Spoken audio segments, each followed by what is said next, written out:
कभी सुख, कभी ऐश्वर्य ये टिकेगा नहीं और दुर्गति निश्चित हो जाएगी। बहुत ध्यान से सुने। एक श्लोक में 6 दोष और दूसरे श्लोक में 7 दोष। उपासक को कभी इन दोषों को अपने अंदर टिकने नहीं देना चाहिए। और जो संसार के मार्ग में चल रहे, अगर इन दोषों में चलेंगे तो हुआ जो आपके पुण्य कर्मों से ऐश्वर्य है भी वो नष्ट हो जाएगा। आप दुख, चिंता, शोक से ग्रसित होकर बड़ा दुख में जीवन व्यतीत करेंगे और आपकी गति बिगड़ जाएगी, दुर्गति हो जाएगी। विकत्थनः स्पृहायुर्मनस्वी बिभ्रत कोपम चपलो अरक्षणश्च एतान् पापाः षण्णराः पाप धर्मान् प्रकुर्वते नोत्र सन्तः सुदुर्गे संभोग संविद विषमोति मानी दत्तानुतापी कृपणो बलीयान वर्ग प्रशंसी वनितास्तु देष्टा एते परे सप्तनशं सवर्गाः। व्यवहार में तो पुण्य नष्ट हो ही जाएंगे, बुद्धि गिरी हुई तभी ऐसी बात होती है।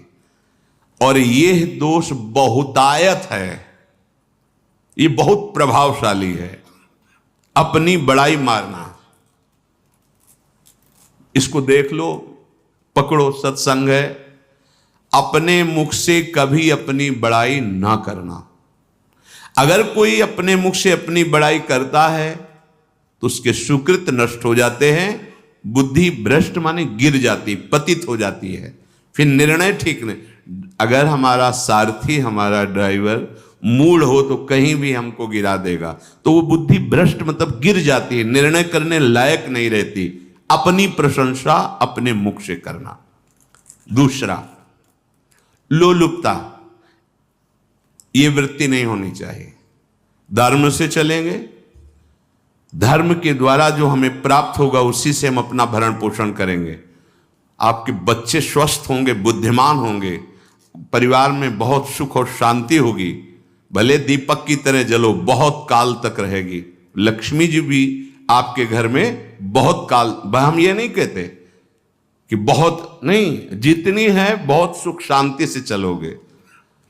अगर लोलुपता करोगे, हिंसा, छल कपट, व्यभिचार, चोरी, ऐसे धन आ जाए, वो आएगा, लेकिन वो हाइलोजन की तरह आएगा, एकदम प्रकाश और फ्यूज, बिल्कुल अंधकार करके जाएगा। देख लेना, तुम्हारे जो सुख के हेतु हैं, तुम्हारा शरीर, तुम्हारे बच्चे, तुम्हारी पत्नी, तुम्हारा परिवार, उसको देख के तुम रात दिन जलोगे बिना आग के। ऐसे उनके आचरण होंगे, ऐसे उनके अंग होंगे, ऐसे उनके दिमाग होंगे, ऐसा उनका व्यवहार होगा। ये लोलुपता अगर उपासक में या किसी में है तो उसको नष्ट कर देती है। सावधान।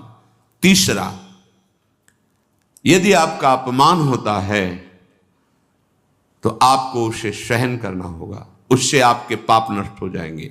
जो तनिक सा भी अपमान होने पर बहुत क्रोध करके दूसरे का अपकार करने लगता है, ये आपका पतन करा देगा, ये आपको फंसा देगा, हृदय जलेगा, अर्थव्यवस्था नष्ट होगी, पूरा परिवार दुखी होगा।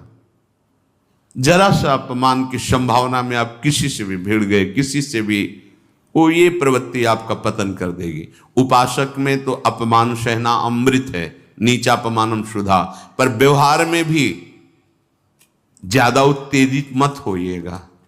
ये तो कुछ मिनट की बात है, अगर आपने उसे मारा पीटा, रिपोर्ट हुई कानून की, ओ फंसते चले जाओगे, अर्थ जाएगा, समय जाएगा, चिंतन जाएगा, बहुत तरह से हानि हो जाएगी। अगर आप सह गए तो आपका सहना उसके लिए आग बन जाएगा।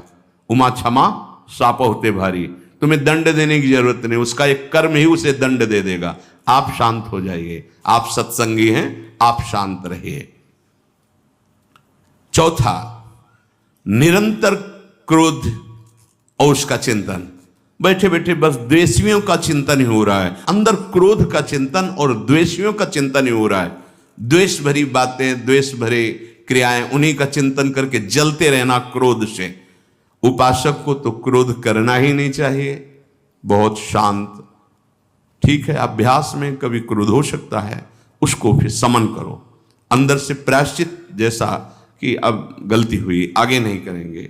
और व्यवहार में भी क्रोध को आप पीना सीखें।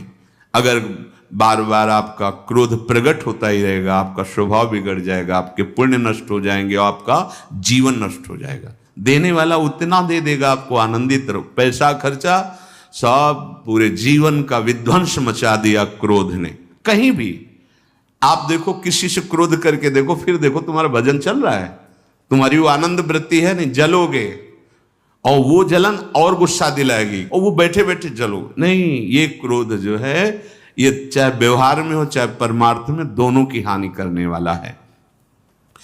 और आश्रित जनों की रक्षा ना करना। अगर कोई भाग कर आपके पास आ गया है, कोई पशु पक्षी या कोई मनुष्य, आपको चाहिए कि अब चाहे हमारे पहले प्राण जाएं, उसकी रक्षा करेंगे। सीवी जैसे तो कोई बिरले ही होते हैं, पर इतना जरूर ध्यान रहे, जैसे कोई पशु पक्षी किसी भय से आपकी सीमा के अंतर्गत आ गया है, अब उसकी रक्षा करनी है आपको।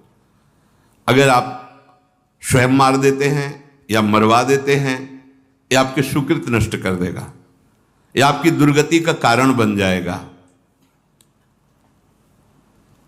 और जो पाप कर्म उत्साहित होकर करते हैं, उपासक को तो बहुत सावधान रहना चाहिए, पर व्यवहार में भी जो नहीं करना चाहिए, अगर वो पाप कर्म आपके द्वारा मन में प्रेरित हो रहे हैं, संकल्प बन रहा है, क्रियाएं हो रही, दुर्गति पक्की, पुण्य नष्ट हो जाएंगे, दुख अशांति बढ़ती चली जाएगी, कभी शांति नहीं प्राप्त कर पाएंगे। ऐसा नहीं कि जो मन में आवे सो करें।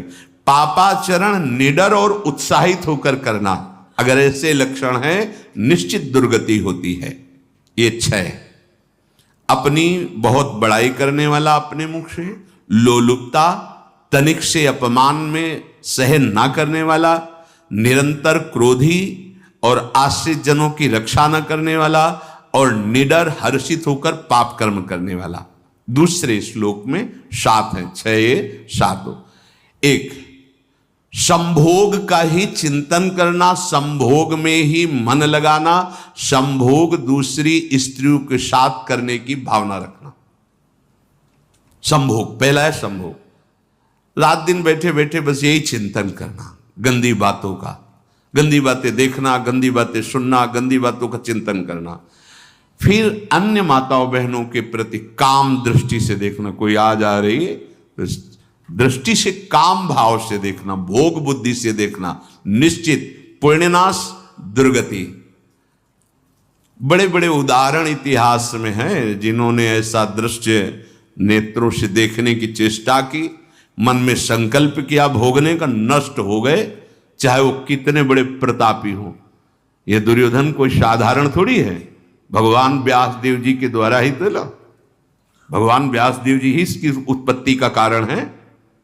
आप देखो, इतने महान पुलस्त जी ही उत्पत्ति का कारण है रावण की। बस यही ऐसे दोष हैं जिनके कारण जीव नष्ट हो जाता है।